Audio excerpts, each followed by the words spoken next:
The sport of off-road racing is full of incredible stories, wild characters, legends, and even villains. We cover it all on offroadracer.com, but there's only so much we can put down in an article.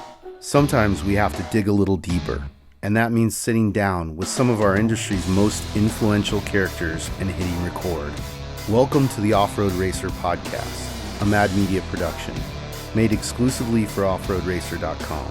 Each month, we'll go beyond the dirt into the homes, shops, and lives of the most interesting and game-changing icons of our sport. You'll hear about their history, success, failure, and everything in between as we pull back the curtain and reveal the stories of their lives. I'm your host, Matt Martelli, and this is the Off-Road Racer podcast.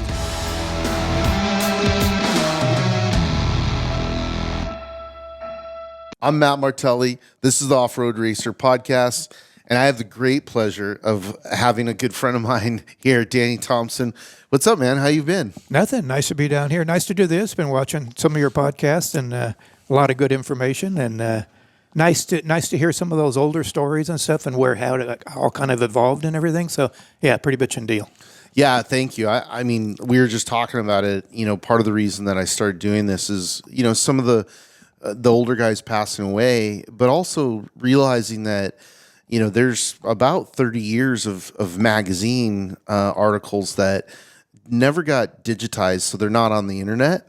So we have a generation of people coming into our culture that don't know who you are. They don't know who your dad was. They don't know who Knife Frank is. And I think it's an important part of our culture to show people, like, this didn't just fall out of the sky, right? And two, like, there's a lot of blood, sweat, and tears in it. You know, I feel, you know, very fortunate that I arrived in Southern California in '84. And I mean, like, the weekend I got here, I went to a Mickey Thompson race at Jack Murphy. And I have this just crazy fond memory of going through Jack Murphy through the tunnel. And I had no idea what to expect, and then you pop out on the tunnel and there's 60,000 people just going ape shit, right? And I was 12, and so it was just like, whatever this is, I'm in, right? And then you see the trucks jumping and just the race action. I mean, like, one thing that just blew me away was, and now being a promoter, is the show that you guys put on. Like, yep. There was never a moment where you were, like, bored. It was like entertainment. Yeah. My dad was really good about that stuff.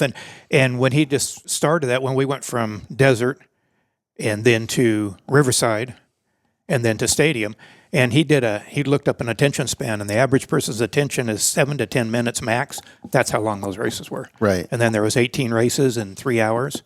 And time to get up and go to the bathroom and get a beer, and you could take your kids and your wife, and, you know, it was a real show.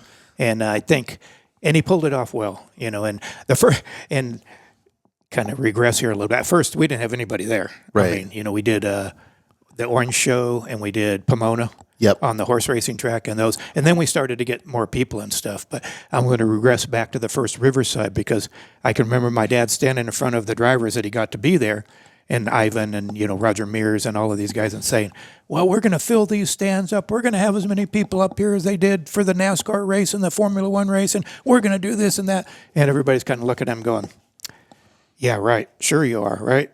You're going to do that. And then, I mean, after a few years, people would line up a week before the race to get a parking spot. I remember. You know, and it was fantastic.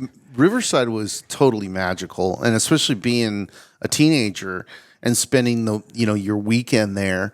And, you know, it was like, you weren't that far outside of a major city, but it felt like a whole world, right? Like, I didn't want to leave. You know what I mean? It was like, oh man, the races are over. Like, do we have to go home? Yeah, I never wanted to leave either, except when we got upside down 5 times, or, you know, one of those deals. But I mean, especially when we did the drag race start, you know, everybody, well, they do that at Crandon and all that stuff now, but we did it back then, and it was pretty magical. Then you got all those guys, you know, you got Parnelli and Malcolm and, Ivan and Rodine and Mears, both Mears, you know. Yeah. And I mean, it was, to me still, I think the most fun race ever was Riverside. Yeah. Bar none. And every year. It was such a spectacle, to watch as a kid. And like, it's interesting because like now being a promoter and remembering all that and we try and apply it is really funny because my brother and I and Killian were sitting down and we were talking about the California 300, which is in Barstow. It was the, formerly where the Fireworks 250 went on. Right. There's a lot of history there, but we're like, the tech and contingency part of it is a little flat because it's in Barstow, right? Like, right. Like a lot of people don't make it until the weekend or whatever, right? And we're going into year 3, and it dawned on us like, hey man, like where's the most densely populated area really in the world of off-roaders? It's Riverside. Riverside, yeah. So we're close to getting downtown Riverside done for tech and contingency. Nice, it's going to be awesome. Nice. But it's those memories, those lessons that I learned as a kid, watching you and your dad operate. And it's interesting because again, like I feel really fortunate to have grown up in this culture and to have witnessed those things. And then, talking to like a lot of the people that were around, like I remember, having this conversation with Sal, and he's like, telling me the story of like everything was good, people were lined up, and then somebody broke through the fence and everything went crazy. Yeah. Riverside. It was I laid the first course out, and it was, I think, almost 5 miles long. But this is part of the learning process, right? We had 5 miles, and we went all the way over the other side of the bridge and all up in those things. And I had downhill off camber corners so people would turn upside down. Everything I could think. My dad wouldn't let me drive, right? Right. I wasn't allowed to drive, so I made it be as hard as I could make it be. And then we learned, well, the cars are out of sight from the spectators unless we want to put bleachers over there. So let's bring that thing down to like a mile so they can be all in front of people, Thompson's Ridge and that thing. This is how it started. So have you heard the story about my dad and Parnelli racing against each other at the Baja 500? Yeah, but please tell us. So my dad and Parnelli have a bet, right? Who's going to get to, I think it was Camaloo first, right? Yeah. And I think Parnelli started, I don't know, 2 or 3 minutes behind us. So we start the race in a Class 8 truck with 4 drag race slicks on it. There's no tread on them babies because we're running 110 miles down the asphalt. And my old man is on it. I mean, he is smoking. And I had maps and everything in those days. The maps were not like GPS or any of that stuff, but a rolling map that worked off the left front spindle. And like the corners would be, 55 here or 45 there. And if it was 55, I was telling him 65. And I was telling him 65, he was going 75. We were on it and got all the way down to Camaloo. Maybe it was San Quentin, I don't remember, and changed all 4 tires, and Parnelli hadn't caught us, but changed 4 tires right there and put dirt tires on. And then we're smoking it down, and we get down to starting to go down the hill into El Rosario, and Parnelli still hasn't caught us. But I think he was in Big Ole. So right. You're talking about a badass machine with a badass driver. Yeah. And anyway, all of a sudden, bam, he hits us going down the thing, and my dad's saying, where is he? Where is he? I says, I can't see him. He says, take your seatbelts off so you can turn around. Right. So I'm turned around backwards, and I'm looking, and I'm telling him, he's on the right. He's coming around you on the left. My dad's blocking him on the left, blocking him on the right. And then I said, he's upside down. He's upside down. And Parnelli's skidding on his side. Bam, bam, bam. And he hits a rock right when he's right next to us. Bam, back on his wheels, and he's gone. Wow. I mean, he's gone. It was like... I was doing a Marty Reed or whoever, Ricky Johnson, what you guys have for the Mint, doing commentating. And then my dad, for like probably the next hour, he was junk. We were running off the road. He wasn't paying attention. It rattled him. Yeah, I'm going, no, it didn't rattle him. That's what I thought. I said, what's the deal? He goes, people have got to see this. People have to see what just happened. He says, nobody can. Jackrabbits and snakes. He says, nobody can. He says, we got to bring this thing indoors.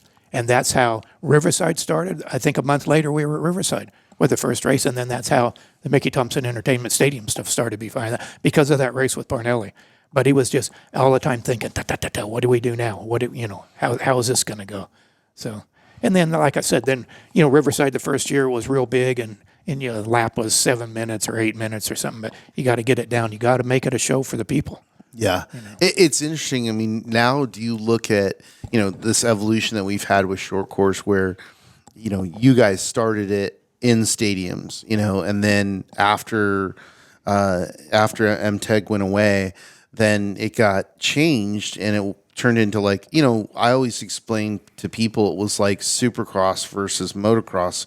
Yeah. It turned into more of a bigger track, outdoors, bigger vehicles, in what we have in short course today. Yeah, and that's true. And I mean, those races, and they go so fast, and it's nice. The stadium stuff I liked it better. I'm certainly biased about that. But it costs so much money to do a stadium race, By the time you figure all the stuff, renting the stadium, taking the grass out, putting, 1,100 sheets of plywood down, and bringing in 25 million pounds of dirt and shaping all that stuff, you got a heavy hit. And then, at Anaheim one year we had the earthquake and it fell in, and we went from 45 or whatever it was, 60,000 people to 20,000 people. Down here in San Diego, when the war broke out, we left. I mean, everybody left. We didn't have any people. So it's risky. Yeah. It's risky. I mean, you got, because you got to pay for all that stuff up front, right? Before you sell any tickets, before you got anybody in there. But you got all your media, you got radio, you got television, and all that gets paid up front. And if it rains, you don't have a walk-up, because you're always wanting that walk-up. I was always, when I came down through the tunnel at Anaheim for the first heat race, I made myself, don't look up, do not look at those bleachers, because Anaheim's a late crowd. Yeah. Right, so you look up there at first, there's no people there, and you're going, oh, man, this is going to suck. And then, you come down for the main event, and it's, yeah! So it's pretty cool. So It is, I mean, the roller coaster ride of being a promoter is just, it's wild. And you guys did it at such a high level.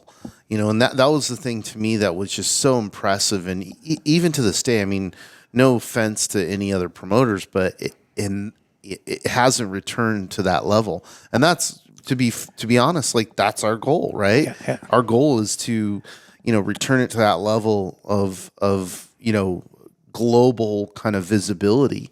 And I realized, like, it was a different time, and especially your dad was able to do some incredible things with, getting network television coverage and things like that. But, like, we have some tools now with social media and different things that I think give us more opportunity now. But, like, it's funny. I was hanging out a couple of years ago with Glenn Harris, and he was pulling photos out, and he was like showing me or reminding me all the places that Mickey Thompson Racing went.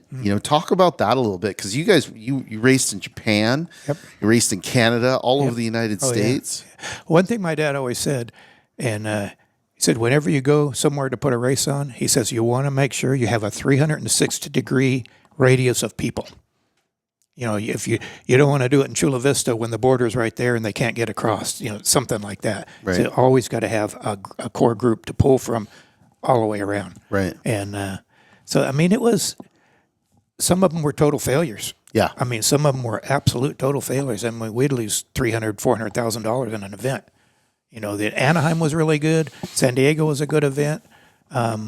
I mean, Coliseum, when we did that, and I love that place, man. I love that carousel jump. Let's talk about the Coliseum for a second, because it was funny, because NASCAR recently went there, right? Yep. And it was funny for me because they're talking it up, and I was in a collaborative meeting, and I'm like, I couldn't resist. I sent everybody a photo, and I'm like, yeah, like this is how it should be. And they're like, what is that? Right? Like they had no idea. They didn't even know. Wow, that's amazing. But I mean, and my dad could, for instance, Riverside. When we went to Riverside, my dad goes, after we talked that one race, and he's got this idea, and we go to Les Richter. Les Richter used to be a Rams football player and all that stuff, and he later ran.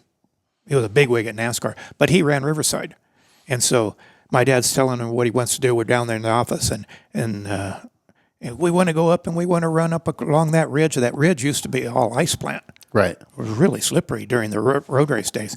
And so Les Richter tells my dad, says, okay, show me. And so we get in an Oldsmobile Tornado.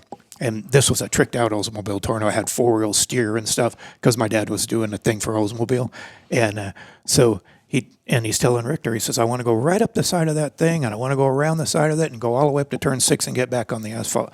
And Les Richter says, Mick, you couldn't do that. A car would never stick up there. That was a wrong thing to say to my dad. All of a sudden, here's this tornado, and we're up on the side of that. And you know how steep that thing is. Yeah. We're on the side of that, and this tornado, I'm in the back seat, and Richter's holding on like that. We get down to the other end. We put back on the asphalt, and my dad says, yeah, we're going to turn right here. Then we'll turn on the inside of 6 right here.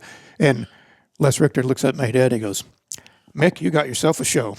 And it was like, the hair stands up in my heart. I mean, it was so cool to watch that happen. Yeah. And I watched the same thing at the Coliseum when I went there with him when he's telling the manager of the Coliseum, I don't remember who it was, that would have been 79, I think. Yeah. And, this is what I want to do. And I think motocross had already been there once, maybe. Yeah. I want to take trucks and I want to run them up through these bleachers. And, my dad, when he got through, the guy, takes it to whoever the council is or whatever that process was. And there we had a race. That's all. But, I mean, so that's the easy part, right? Right. I mean, you got yourself a race. Now you got to make it happen. Right. And you got to make money. right. So, and you know. Oh, yeah. You know. Oh, yeah. It's funny because, again, it's like this thing of like, having the luxury of growing up in that era, the Mickey Thompson era. I know it's possible, right? And that's the thing is like you talk to people and they weren't there or they forgot the lesson, right? And now more than ever, I'm like, hey man, like we just went through COVID. People want to get out. They want to see incredible things. They want to have experiences with their families. And like, the other thing is, it was funny because I was just on a panel a couple days ago, and I had representatives from F1 and NASCAR, next to me, and it was really cool. But I was also like kind of on the like defensive, like, reminding them like, hey, F1, we raced in Tokyo before you guys did, right? Yeah. And NASCAR, like as cool and as big as they were, they weren't as nimble as off-road. They couldn't go into, some of the locations and the stadiums. Mm-hmm. And it just had an incredible effect on people, I mean, again, like, I really wish, we should probably do a show and just dissect the show, because the play-by-play of the day was just incredible. And like, I remember guys, crashing through the wall, right? And then everybody's like, oh, is he okay? That was a little script from WWE kind of style entertainment, right. But it got everybody worked up. And, just you walk away from those shows just blown away and just supercharged. And I remember being a kid and just all I wanted to do is go, well, at the time I only had a motorcycle. I'm like, I just want to ride my motorcycle, right? Yeah. So, no, it was really cool. I mean, what was that like for you growing up in that? I mean, it had to have been pretty incredible, going like, normal family. It's like, what's your dad do? He works for the union, doing whatever. What's your dad do? Well, when he's not setting land speed records, he's putting on the biggest motorsports events in the world. It's funny because I guess I never even really appreciated all of that until after my dad was gone, but because it was flat out all the time. I mean, my poor mom, my dad would wake up he didn't sleep very much anyway, but he'd tell my mom, write this down. And in the morning there'd be 15, 17, 20 things on a piece of paper that he was thinking about during the night. And I think there's a couple things that made my dad successful. He was not afraid to fail. That's big. A lot of people won't do this or that because they're afraid it's not going to work. Well, he wasn't like that. And if it did fail, then he figured out how to fix it, to do it. But my whole life, every day, that's what you came home to. So it was never a big deal. It was that's just what my dad did. And when Eric Arneson wrote my dad's book, the second book about my dad, he called me probably, I think it took him 6 months, and every day he called me with questions. And I'm looking at the timelines and I'm writing stuff down, doing research for him. I'm going, no, you can't do that. No, that much stuff cannot happen in that short of a time. And it's all of a sudden I realized the guy just pulled all that up. My dad died at 59 years old. Yeah. He was young. Yeah. And he pulled that stuff off. He'd see something. I mean, we went Baja, we went to a NORA race, or not we, he did. And he was down there and he was helping people out in the pit and that kind of stuff. And that's when I think that group got, I I don't know about the political deal, but anyway, they weren't allowed to go down there no more. Right. The Mexicans wouldn't let them back in. And, he says, we got to do this. He comes into the shop and he says, we're gonna start an organization. And there's no rule books, there's no nothing. And then John House, who built a lot of my dad's cars, he was kind of the crew chief for that stuff. He was writing rules. I mean, I was a tech inspector. At the first things we had to make all pit box. All about this stuff. Pit boxes for all the people, because that's when we had check stubs. Yeah. We had a beer can tied around there, and you had to put a check stub in there, and stop signs for the guys to stop. And I marked all the courses. I did all the courses for, man, I can't even. How old were you then? I'm so bad on years. In the 20s. I guess, yeah. So you're in your early 20s. Your dad's like, hey, Baja, we're doing this. Yeah. Like, figure it out. Yeah, exactly. I didn't speak Spanish, or you don't really have to, but back then you had to do more. Right. The road only went, the asphalt I think it went to Madero, which was just 10 miles outside Ensenada or something, and that was it, from then on. And then I worked with the Department of Tourism, and I actually had a guy that went and pre-ran with me, or not pre-ran, but marked courses with me, that was from the tourist department, and then he would talk to the ejidos, because they have all the horsepower, or they did then. If they said no, you didn't go there. But back then we were running right by their front doors. They couldn't walk outside; they get run over. Yeah. You don't want to walk outside to get a beer in front of Parnelli coming. Totally. Yeah, but it was. I loved it down there. I don't know what I had. I had a lot of miles down there. Yeah. A lot of miles. We'd have a big rainstorm, and I'd have to go down and remark. And my dad would go in his airplane, and he'd fly around in his airplane. And then I had a radio in the car, and it'd get to some point and go, okay, turn left. So I'd get out and tie a ribbon on the fence or the tree, or paint a rock. Back then you'd paint them. And then he would, I'd go up and then get somewhere else where you couldn't go. And he'd fly around and he'd look, he'd go, down there, go, get through that fence, do this, do that. And we were the first one over, what's the big summit? Mike's, or no, Simpsons. Yeah, no, on the other side. Oh, okay, it's the summit. Yeah. So for I guess they just call it, that hadn't been gone over. Yeah. And down the other side, who built those roads? No. The Germans. Oh, really? They were trying to invade United States up through Mexico. Oh, wow. So that's how those roads were originally, not all of them, but some of them, where they could come up through the Gulf. And, Interesting. And so it took me about 6 or 7 days to get over it. And I went back down to the town. What are you driving at this point? Either a Volkswagen thing or a Chevy pickup. Right. But, it would be like a pre-runner or something now, but they didn't do those things. And I hired one time 15 guys from town and came up, and we slept right there on that hill, and they would move all shovels and picks and moving stuff till we finally got over the top of it. So it was, that was a blast, and I love the Mexicans. They're awesome people.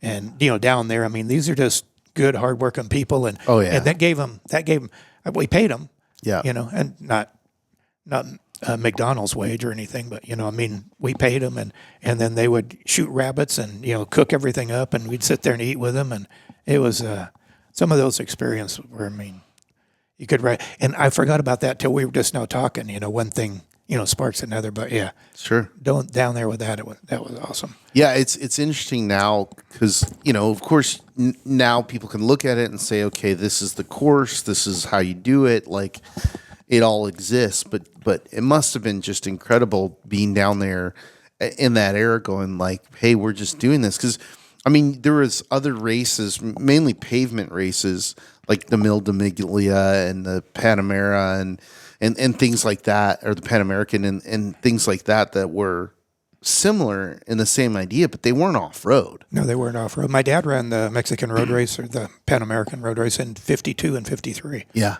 On all asphalt. Yeah. But yeah, same type thing. But Baja was pretty primitive back then. And it's amazing because you'd go down there and you'd be broke down or something. You learn a lot of things. Like I got stuck one time in this pond trying to cross this pond, and a guy in a horse mule pulled me back out and everything.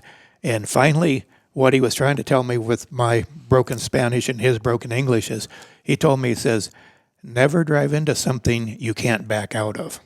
Right. And you think about that. That's for a like second. life advice right there. Exactly. And you're thinking, how does this guy know that? So, well, this is where he exists, man. Yeah. I mean, this is, Yeah. nobody probably told him that.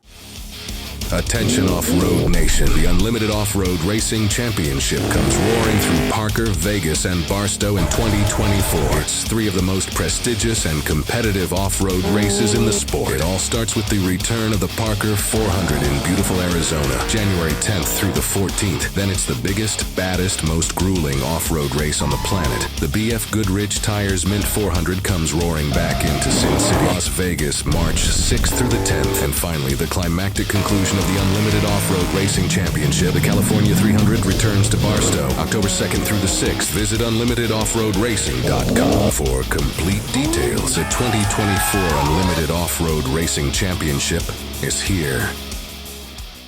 One of my favorite things about, going to Baja is it is going back in time, right?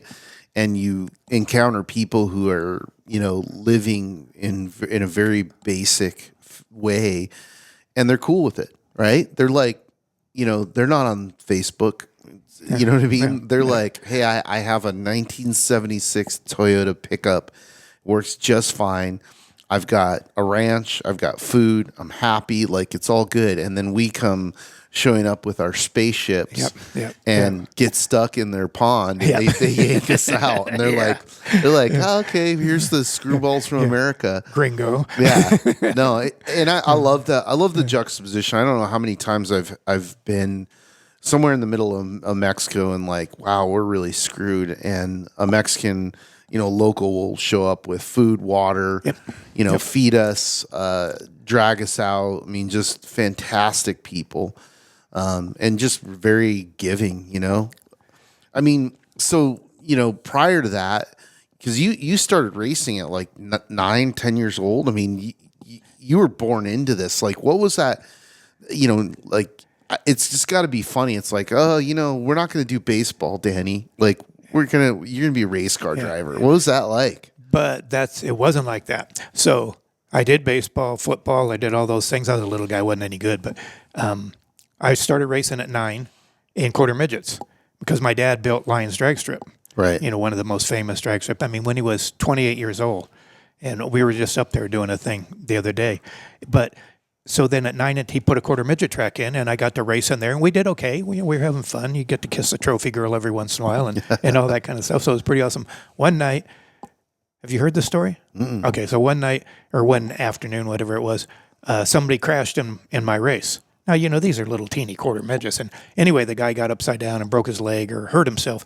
And somebody went and ran to my dad, who was running the drag strip on the other side of the bleachers. And he says, Danny crashed and he's hurt. And so my dad came running over there, leaped across the hay bales. And I'd won the race. And I was over there with the little trophy girl and, getting my kiss and all that stuff. And my dad came in and looked, and he's upset. Right? Yeah. And he says, you're not hurt. I go, no. And it bothered him so much. He sold my car on the spot and told me, you'll never race again. Wow. And I didn't until I left the house and started racing motocross. I moved to Mammoth and started racing motocross. And fortunately we did, okay, and was making cycle news, making the little teeny things in the very back of cycle news. Yeah, Danny Thompson, first place there and first place there. And I get this phone call one day when I'm living in Mammoth, and he goes, because I was supposed to go to college. Right. I was supposed to, and I tried it. They tried to teach you that crap like computer knowledge and all that stuff. I said, that crap, that can never happen. Who's going to do that stuff? Right. Because I was pretty smart. And anyway, he calls me in Mammoth. He goes, what's going on? I said, nothing. He says, what are you doing? I was working my ass off. I was running a backhoe. And that's what you always told my dad. He wanted to know about working. Everything was about working. Yeah. And he says, been riding any motorcycles? I said, oh, man, I've been had here, right? So anyway, he says, when's your next race? I says, Mammoth Mountain this weekend, biggest race of the year. Yeah. So he came up and watched, and I won the first moto and crashed in the second moto, but got back up and finished third, I think, or something. And he says, you need to come back down to California. And then that's when I went to work on the off-road shop. That's when that was all just starting. So I don't know what year that must have been. 73 or 4. I'm not very good on the years. But that's how that all started. And then So then he still didn't let me race. And, so I raced the motorcycles on my own, but he wouldn't help. And then I wanted to, my whole goal in life, I didn't care about anything else. I wanted to go to Indianapolis. Right. I wanted to drive Indy. And, but in 64, my dad's driver, Dave McDonald, got in a crash and he died. And that did it. There was no more. So, anyway, I went on and raced off-road and that stuff and started racing Formula. Started with Nye Frank and I. And anyway, won a championship and did okay, but he'd come to the races, but he wouldn't help me. Joe McPherson gave me $600 for tires one day, standing there in front of my dad. Really? Yeah. And Joe says, because Jeff was running, and I was running on rags, and Jeff was going fast, all brand new good stuff. Yeah. And Joe says, go over to the Goodyear guys, and he bought me tires, but my dad wouldn't. That was it, because he told me, he says, if you're going to race, you're going to do it on your own, and I'm not helping you. Right. So, and then I got close to going to Indy, or not going to Indy, getting a test drive. Right. And getting a test drive in one. And that went away. And I never did figure out why. Well, my dad made it go away because he didn't want me at the Speedway. And I'm probably still pissed off about it, even to this day, but that was my dad being a dad. Sure. Protecting his kid. Well, that era too, like people were dying, the cars were so sketchy, Man. But it must have been frustrating because here you are, young man that had these aspirations, and you're in a shop where your dad is creating off-road cars, he's creating drag cars, he's creating Indy cars. Yeah. He's creating land speed cars too. Yeah. It was really frustrating. Yeah. And we butted heads about it a lot. Yeah. Because that's all and that's what I ended up getting to do. But then when I had this IndyCar potential test anyway, that's when my dad steered me into the off-road deal, the stadium deal. Yeah. And then I was going and watching, and they had just started, and we were on steel ramps and that different kind of stuff. And that's when everybody was just starting. And before Cal Wells was Cal Wells, Yeah. Anyway, I went in and did it with Warren Baird first. My dad got him to do the car up in Fresno. Anyway, then I took it over, but it was good because then I had a job. I had the Chevrolet deal for a number of years, and before.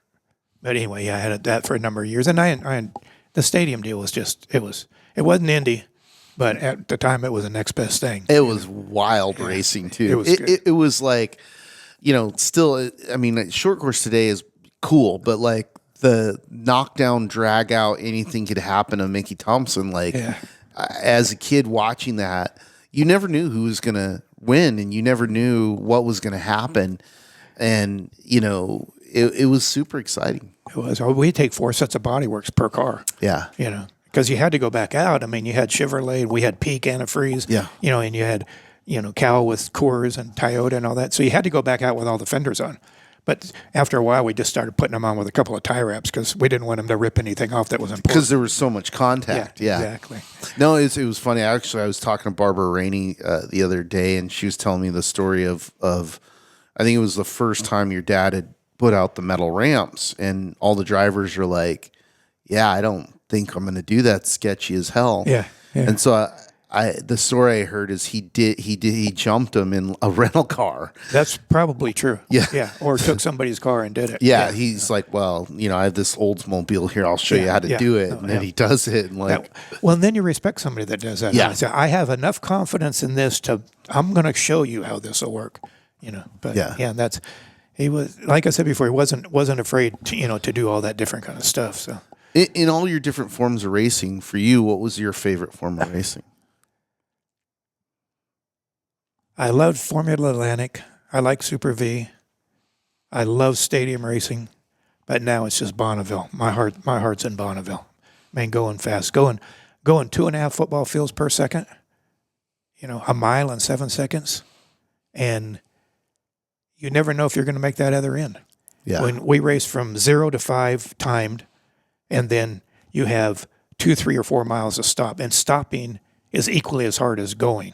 Sure. And and you lose a parachute at 430 miles an hour, and you're going, I didn't feel that hit, or it hits, when the parachute comes out, it gives you a little jolt.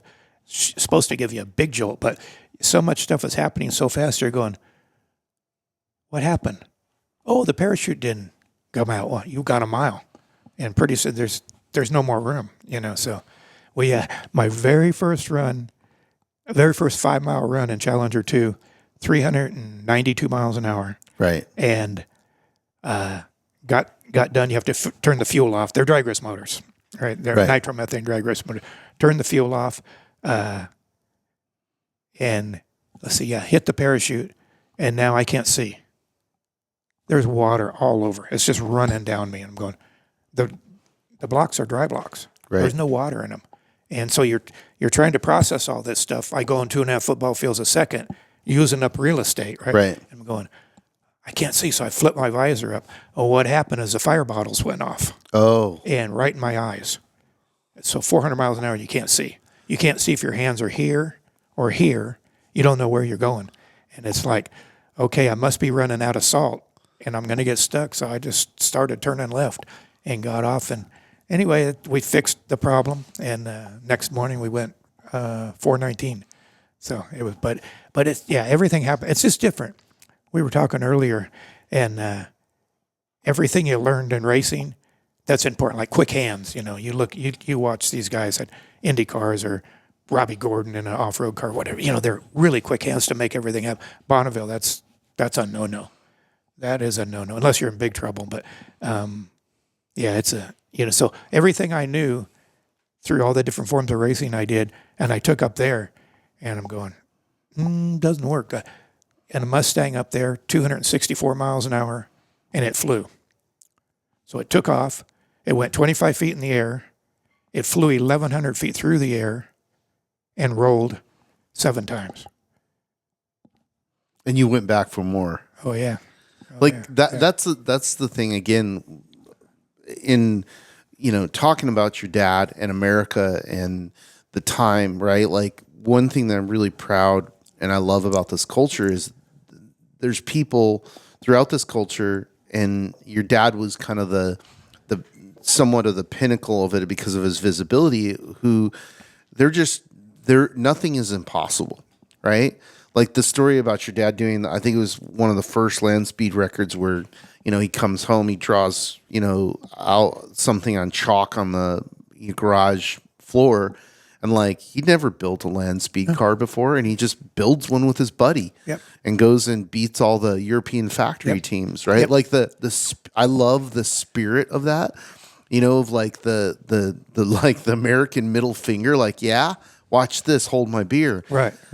And you also proliferate that because it's funny because you and I were talking about the return of the Challenger 2, and what I remember looking at you, I'm like, maybe Danny's kind of lost it, because like when you start factoring in all the stuff, like this was a car that was designed and built in 1968, right? Yep. So here we are, however many years later, and you're like, it's still good. I'm gonna do some things and go break 400. I'm like, I don't think that's a good idea. I think, you know what I mean? Yeah, and a lot of people thought that same thing. Well, but you persevered, you got it together, and you broke the 400-mile mark, and then, that wasn't really enough, and you went faster. Like, what was it? It was 448. 448. Right? Yeah. So that's bonkers. I mean, I've only ever been sub 200, like 100, I think 160. That's about the fastest I've been.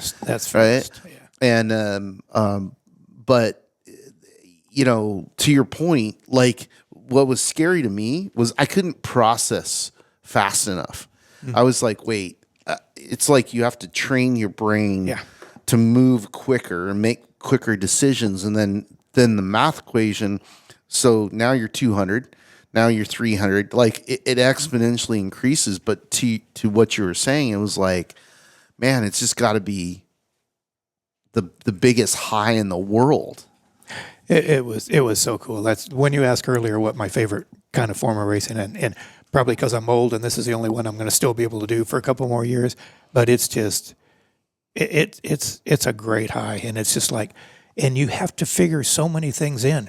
It's just not, you just don't jump in the thing and go. It's like it's all the people. It's how you place people. It's where you have safety people. You gotta think about all those things, where everything is. And like I said, I thought I knew about all that kind of stuff, and it was like, hey, dude, you're a rookie over here. You need to get together. But there's the one thing that's nice about Bonneville is there's no big teams per se, a couple, but there's no factory sponsorship. There's none of that kind of stuff. So if you break a transmission and somebody else broke a motor, but they got a transmission, they'll take their transmission out and give it to you, to go in there.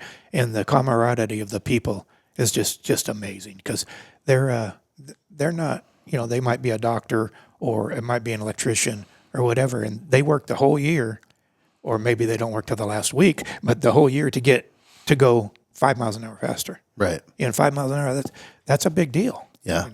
It's cool to me that still is going on, and it's being, like you said, it's being driven by passionate people, not by factories, right? And and it's a little bit of a shame, because, like, again, when you are fundraising, this is not a cheap thing to do. And we were talking about it, and I'm like, if I was Chevy or if I was Ford or whatever, I would look at this and be like, hey, man, this is a priority. Like, this is how we show people that we're building future tech that, is going to go be better than what we've built in the past. But yeah, I think, as the visibility becomes more, I think they may get involved. But I also, I like the ingenuity of people building stuff themselves, right? And that's like the spirit of you and your dad. And, let me ask you too, like, so this journey of the 400 miles an hour was started and not completed by your dad. Yep. So what was that like for you to be able to take that, the Challenger and complete that? It was it's the most fulfilling thing that I've ever done in my life, maybe except for my wife and my son, and bringing my son into the world and stuff. But it was when I came down from Colorado back down here to do it, because we had a lot of good skiers in Colorado and mountain climbers. Nobody can weld very well, so I had to come back down to Southern California, and engineers, you can go get a piece of chromoly here, and you don't have to wait for the brown truck to come 5 days later, and like I thought it was going to be fairly easy. We had a car that was built at the time 42 years ahead of my dad in 1968, and not so you had a chassis and a body and rear ends, and basically, I said that my dad had sold the engines out and transmissions out, so you had to come up with whatever the plan's going to be. And I struggled for a while. I mean, I worked as a fabricator my whole life. I worked for Dan Gurney, I worked for Danny on Gaia's, and I worked with Nye Frank. I was Nye's guy before Dave. It was like I worked with some really good Nye Frank, Tom Job, and brain fade. Anyway, I worked with some really good people. Yeah. So, because when my dad wouldn't help me racing, I had to learn how to make the stuff. Right. And that's how I got to racing. Yeah, there were no like, hey, we'll go down to the parts store. And no. I think like what Russ Rodemotter said, you go to an IndyCar team nowadays. Yeah. You go buy an upright, you buy a lower control arm. When I worked for Interscope on the IndyCars, we built everything. We built the tubs. We built. I'd sat at the welding table, welding uprights and front suspension for, a season. But, you could do that stuff. And that was kind of like Challenger 2, when you take in something, you said, well, that car already ran 300 and something miles an hour, but it was 42 years ago. And now you're trying to sell somebody sponsorship. And you're going, yeah, I'm going to go out, I'm going to take this car, I'm going to go 400 miles an hour. And you got your whole deal. And they're looking at you and going, you're going to do that with an antique, right? And you want me to put money in this. And it was a hard sell. But slowly, we had a group of people that were kind of watching when I first got down here, and it was just me working on the car. And the group kind of looking there, shaking their head and going, "Now this is going to happen." But about every month or so, that group started getting smaller, not smaller, but closer and closer together. And pretty soon we had a team that there was Frankie Hannerhan and Lou were the only full-time employees that got paid. Everybody else was all volunteer. And this group became... It's the best group I've ever worked with in my entire life. It was just, everybody just wanted to do it. And, we didn't have any money. We we'd do whatever we could to get it. We tried fundraising and that stuff, but that didn't work too good. So we don't have television up there, so, and no hospitality. Right. So trying to sell a sponsor on what you can get at an IndyCar race or a Cup race, or the Mint 400 where you put bleachers up, we didn't have it. We don't have any of that stuff. So it's you got to get people that are really dedicated, and in fact, my whole team now is going. Almost my whole team is going with us in 2 weeks to run Don Ferguson's car, 3 weeks, and going for a record in Don Ferguson's car. So another streamliner. So, but I would like to build another car. I would like to go through all that pain again and build a car, and I'd like to try to go 500 mile an hour. So, but the pain, it's good pain. Yeah. It's frustrating. You don't have money, and you don't have this, and you don't have that, but you just keep going. What am I going to do? I don't have enough money to buy that part. Well, can I go over there and work on the trailer? It's just something, just every day forging forward. But do you think that or how important do you think that is for the the human spirit to keep forging new boundaries? It keeps you alive. It keeps you wanting to wake up in the morning and wanting to hit it, and get out of my way. Here I come. You don't want to help, that's fine. Step aside. That's got to be, again, it's this thing of like, when we get into situations where it's like, okay, this is tough, man. We're out of money. We're trying to accomplish these things. And I think I piss off a lot of people because I'm like, hey, Mickey did this. Like, we can do this, right? Yeah. And everybody's like, would you stop saying that? Well, thank you for saying that. But it is, again, it's, to me, the thing that is most important is that American spirit, that human spirit of like, you know what, this is possible. It is possible to go 200, 300, 400, right? 500, right? It is possible to, take, desert racing, put it in a stadium, package it in a way where everybody goes, oh, I get it. Yep. Right. Yep. And oh, if you like this, come see this. Right. So again, I feel super fortunate to have seen, that firsthand. And two, even some of the other disciplines like drag racing, like I'm not a drag racing guy, but I respect it and I appreciate it. Yep. Right. And it's funny because like, everybody gets all doom and gloom, like, motorsports is going away. And then you see street outlaws pop up and you're like, I think we're fine. Yeah. It's going to be different. I mean, people are going to race donks. You know what I mean? Yeah. They're going to have their different interpretation of it, but it's going to keep going. And I just, I love the fortitude, when the fortitude comes out, and whether that's, what we do with desert racing and, sitting at the finish line and seeing, one of the funny ones, it was super gratifying, is Jeremy McGrath. I've been after him for years, and he said, look, man, I promised myself that after my career was over in Supercross that I wouldn't go race desert because you're going to get hurt. Danny Hamill got killed. Like, it's just very high risk, right? And so he was honest with me. He's like, hey, man, I'm afraid of it. So, whatever, a decade later after that conversation, he comes and goes UTV racing with his daughter, who I'd seen his daughter Rowan grow up in the pits, cleaning cars and everything. And after she did the Mint 400, gets to the finish line. She's a teenager. I think she was like 14 or 15 years old. And just like, how bright she was and how empowered she was. Like, that was crazy. It was incredible, right? Like she's transformed, right? Mm-hmm. She just went through something where she realized that she can do it, like this incredible feat, right? And then you come out the other side of it, and then you're like, what else can we do? Yeah, right? Exactly. And that was what, I learned from the era when you guys were running, MTEG and Score at the same time, Yeah.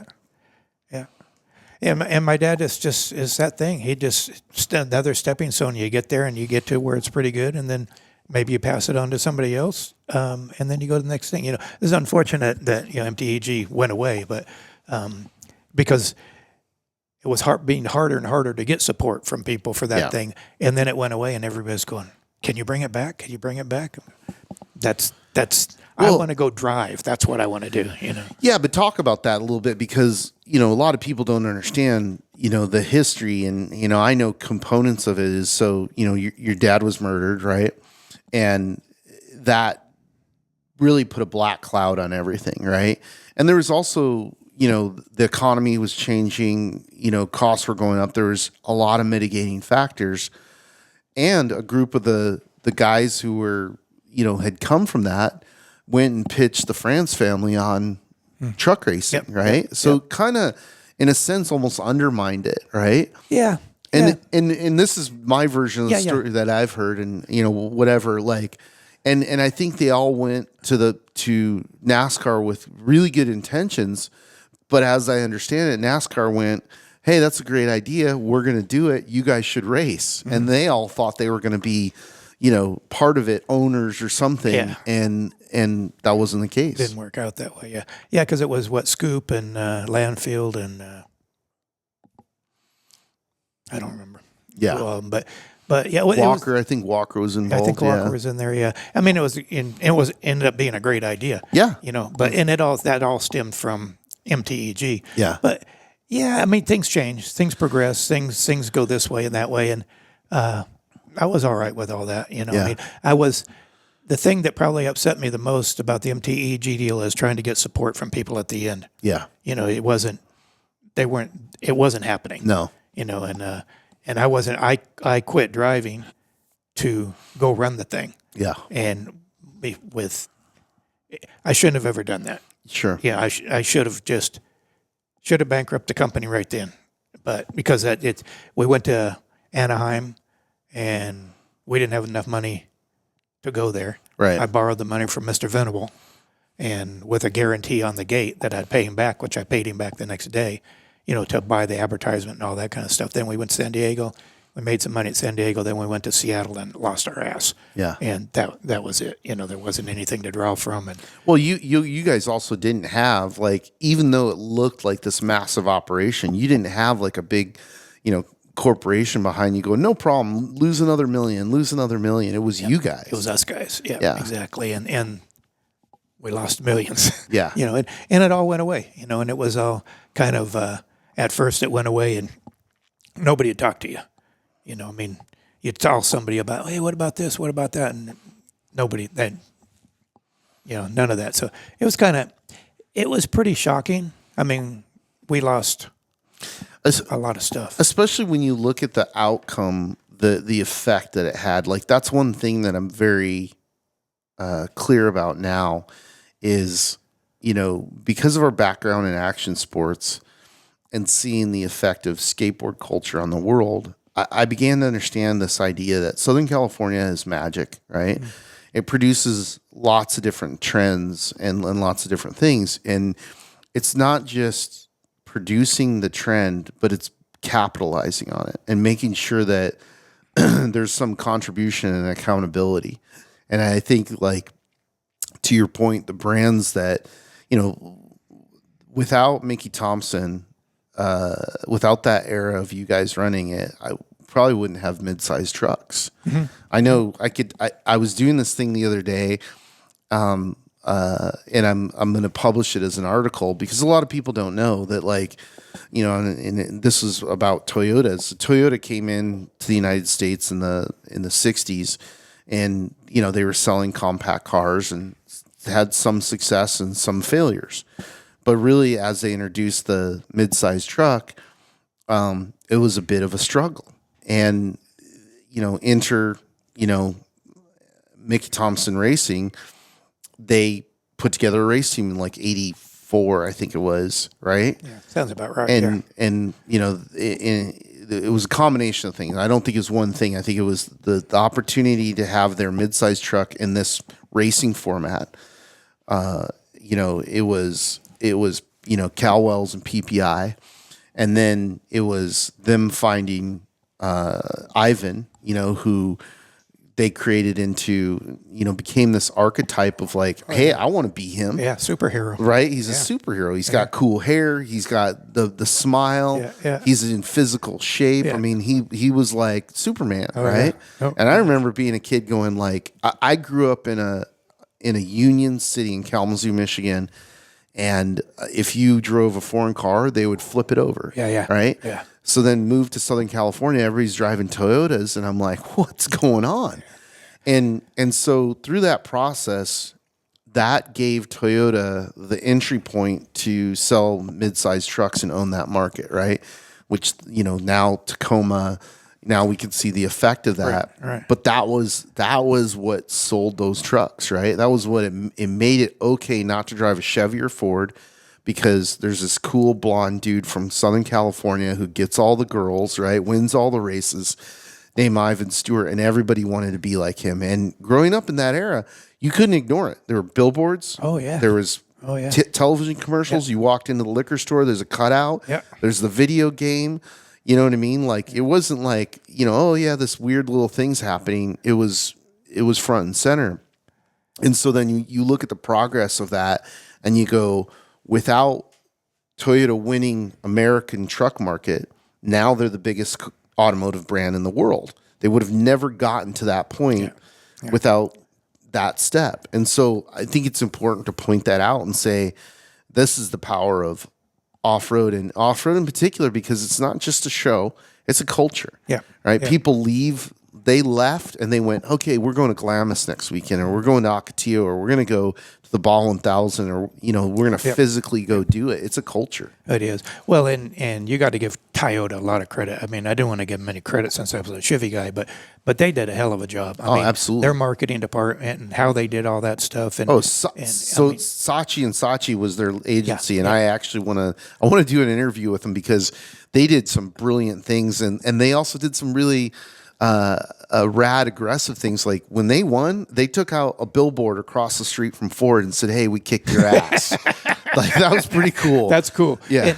And so, I mean, you got to give Toyota a ton of credit. And, yes. And we had Toyota, we had Dodge, we had Chevrolet, Mazda for a while. I mean, Nissan. Mazda Nissans with Roger Mears. Yep. And all those guys made a good living. Yes. Because of that. And it all started just with that, that one thing. But Toyota did a better job than anybody. And Cal Wells did a better job than anybody. Well, and Tommy Morris with Tommy them. Morris. But the thing to impress upon people is, like, in that era, small trucks weren't cool. No. Right? No. They were like, wait, what? Sissy deal. Yeah. So off-road racing made those trucks cool, because everybody went, well, actually, you don't want that big clunky thing. You want to be this, and got people to think about, oh no, you don't want a V8, you want a 6-cylinder. Yeah. Right. Even though the whole time Ivan's going, please give me a V8. Right.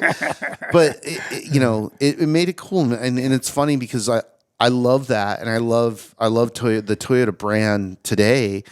And the vehicles that they've come out with, and the ode, the kind of, ode to the history that they've been playing with. And I think that's really cool. I want to make sure, like, all these guys who buy, Toyotas now and they're overlanding them, they're like, hey, this suspension works really good because we were jumping on metal ramps to flat. So it forced us to figure stuff out. Yeah. Off-road race fans, the third annual California 300 off-road race comes blasting back into Barstow this fall, Thursday, October 3rd through Sunday, October 6th. Don't miss your chance to see hundreds of the country's elite desert off-road racers go door to door on a brutal 300-mile desert race course, and witness the exciting conclusion of the unlimited off-road racing championship season. Visit thecalifornia300.com for more information and to purchase spectating, camping, parking, and VIP tickets. The California 300 returns. No, that's a good point, and that's what we were trying to get everybody else as involved as Chevrolet. I mean, as involved as Toyota. Yeah. But they just, like I said, I don't even want to give them credit because I was a Chevrolet guy, but they did a hell of a job. I mean, Saatchi, and I mean the whole group. Yeah. They made Ivan Stewart be a hero. Yeah. From a desert race, Ivan used to put fences up. Yeah. It was a construction guy when it first come out. Rugged looking, he was out there pounding steaks all day long. Yeah. And same with Walker. Yep. Then you had Mears has come along, and both, you got Rick Mears won the LA Coliseum race in 1979, 2 weeks after he won the Indy 500. Yeah. Incredible. Incredible. That family. I mean, those are some of my favorite drivers and stuff. The Mears gang, for sure. The Mears gang. I mean, Rob Pack for sure. I mean, and, of course. And Roger Mears. I mean, all those guys. I mean, they set the world apart. Those guys, Johnny Johnson. Yeah. I mean, pre-run with Johnny Parnelli. I mean, when Parnelli came, I loved to pre-run when Parnelli was around, because normally I'd be pre-running and marking the courses and all that stuff, and I'd have a quart of Tecate and a bag of cookies, and I'd be out there and I'd just sleep on the ground almost every night and all that stuff, and you'd see Parnelli, and sometimes he had Tricky Dick Russell, who built the truck for him. He was a really good cook, and they'd have steak and potatoes and beer and wine, all in the middle of the desert. I'd see them like, hey, you guys. You know where that short kid is up there? Yeah, I'll stay for dinner. It was awesome. I mean, I love sleeping on the ground and that stuff down there. I mean, all the time I spent down there. But all of it accumulated into, I mean, back to what the Mickey Thompson Group did. I mean, it was spectacular. Yeah. And it gave a lot of people a lot of jobs. Yeah. I mean, a lot of people made. Well, it created an entire industry. It did, yeah. That's the thing that I look at now with what we do with desert racing, is the industry that it created. Both with race vehicles, pre-runners, and now we were talking earlier about UTVs. Yeah. There's this incredible opportunity for us to share our culture with other people. The trick is, let them go out and have the experience, but then we have to kind of teach them the culture. Right. And we have to explain, like, here's what we value, and, all those types of things. So there's a little bit of we got some work ahead of us. Education. Yeah. But, I was telling you, like, I remember early on with the Polaris engineers, and, they're showing me the Razor, and I'm like, this is really cool, but this is like a mini mag and a Cheneth. Right, what's that? Yeah, I'm like, well, let me show you, right?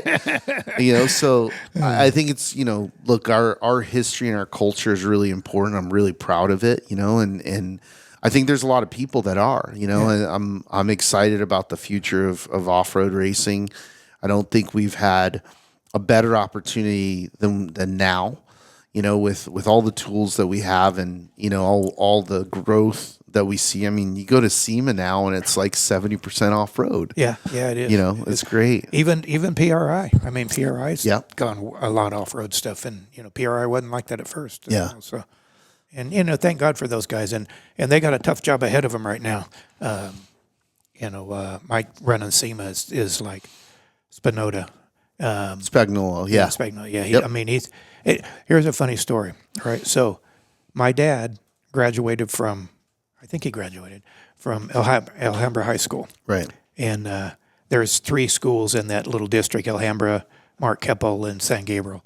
And my dad, to give back, started doing automotive scholarships to try to keep people involved in the automotive industry. And this is a long time ago. Yeah. A long time ago. Anyway, one of the guys that got one of those scholarships, that's Spinoza. Yeah. That's where my dad was his mentor. That's cool. And he is now head of SEMA and PRI. Yeah, actually. That's giving back to the industry and keeping all of us, going. So. Yeah. No, absolutely. Yeah, it's really interesting, and again, the effect that your dad and your family had on culture, it'll echo in eternity. I mean, it's a beautiful thing. It was funny because a while ago, a movie script got handed to me about your dad, and it was very focused on his death, and it bothered me because I was like, hey, this is not what Mickey should be remembered by. He should be remembered by all the things that he created. I mean, like, we go through this list of, like, I actually, it's funny, you give me one of the bypass shocks that he had made in like the 70s, I think, right? Yeah, 70s, yeah. And I was just, fascinated. Water barriers he came up with, and, all the different innovations, and I know, like, people are always asking you about that, but, like, does that bother you? That people focus on that moment rather than the rest of his life? Yeah, for sure, because you're talking about 0.5% of a man's life, and but it's murder and murder sells. Just yesterday on Netflix, a deal dropped. Right. And it's about my dad and about the murder and everything. And I did 6 hours of interviews for this show. But it's called Murder Los Angeles, and on Netflix. They focused on. I get confused because it bothers me. Sure, no, absolutely. But anyway, it focused on the LA Sheriff's Department, Right. And they did a good job, and they brought Goodwin to justice. Yep. And it didn't bring my dad back, but the SOB is in jail for life. Sure. And so anyway, it's pretty good. It was hard to watch and hard to be involved with, but because I think the Sheriff's Department did a good job, and I am pro law enforcement. Definitely. That's why I participated in it, and it showed everything in a good light, So Yeah. But like I said, my wife hasn't even watched it yet. Well, I mean, for people out there who want to know more about Mickey, like there's 2 really good books, right? Mm-hmm. 3 actually, yeah. Are there 3 now? Yeah. So Griff Borgeson, the original Challenger book, and then Eric Arneson did that book, and then more brain fade. You got an old guy over here sitting across from me. I can't remember his name right now, but he did a 3rd book. Yeah. And the 3rd book I like the middle book. And that's what made me realize again how special my dad was and how much shit he did. Yeah. I mean, holy smoke. Yeah. In a short amount of time. Yeah. It's really inspiring. It's like, it's like one of these things, like, I think it's good to share with people, to remind people, what you're actually capable of, what a human being can do as far as output, when they understand that the limitations are much further than what they think. Yeah. And, I think to me, that's the legacy of Mickey Thompson. Yeah. Thank you. Yeah. You look what he did between 1960 when he set the 406.6 mile an hour record.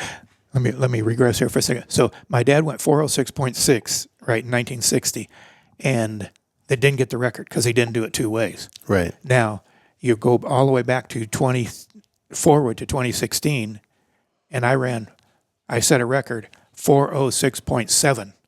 So after all those years, I beat the old man by 1/10 of 1 mile an hour. I kicked his ass. That's awesome. But anyway, yeah, it's he did a lot of stuff, and he was doing IndyCar. Building IndyCars from scratch. Yeah. The first guy with a stock block rear engine car, Dan Gurney driving it, 1962. They built it. I have that car. That's the only car I still have left. Was that the car that when they did the revival at Indy? Yeah, that's the car that was there. Okay, yeah. So I have a great story about that. That car wouldn't start. Oh, really? Yeah. So I'm standing there with my camera crew because we were filming for Continental Tire, and it wouldn't start. And so Gurney was still alive, and he leans over and he's like, "Hey, can you push start me?" And I'm like, "Absolutely, with pleasure." Yeah. And we pushed him down the bank and got the thing going. Nice. Hey, Gurney is. I worked for him. Yeah. I worked for him. I worked for, like I said, up earlier on Gaius and those guys. But I got to work the next bench over from Phil Remington.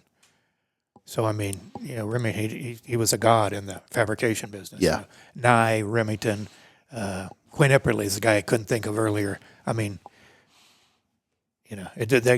gives me goosebumps. Just working with those guys, and I wish I would have paid more attention, but it was just for me to get my car done so I could go race. But, sure. Those guys, I got a lot of respect. In fact, on my car, my dad didn't give all the mechanics and all that too much credit. So when we did Challenger 2, all of the people that were on the team that were actually workers, names are on the car, and the present crew. And then I put all of the guys that built the car on the other side in 1968, just because I got so much respect for the fabricators, the guys that make it happen. Yeah. So my dad pushed it and made all that, and he was smart enough to get the right people to put in there. But these are the guys that did the work. So, and then Nye's name's on there. I'll go into brain fade again. But anyway, the whole crew, 10 guys that made it happen. So and now you're going back to Bonneville to go a little faster. Tell us about that. So we set that record in 2018 at 448. And that was, at the time, we were the fastest piston-powered car in the world. And we were that way for a year and a half before George Poteet, beat us. And he was always the killer anyway. We just snuck in there and got him one time there. But now, so I sold that car, and now I'm driving Ferguson's car and going for a C fuel streamliner record. And then if we get that, we're taking another engine. We're taking an A engine. We're change it and put a bigger engine in it. And so we set the B record in that car 3 years ago at 385 miles an hour. So I don't think the C motor, the smaller motor. So to change classes to go to the next class down, we had to be 72 cubic inches smaller. So Don Ferguson, the guy that owns the car and builds the car and does the motors and all that stuff, so he just took, to get rid of 72 inches, he just took number 8 rod and piston out of it. Right. Put a bob weighted the crank, and we're running it on 7 cylinders. Wow. On 94% nitro. Nice. So that record's 335. So, hopefully if we get that record, that'd be good. And then we'll put the A motor in there. And the A motor, I think it's 378 or something like that. So, but it'd really be nice to, bump that up into that next class. So we'll see.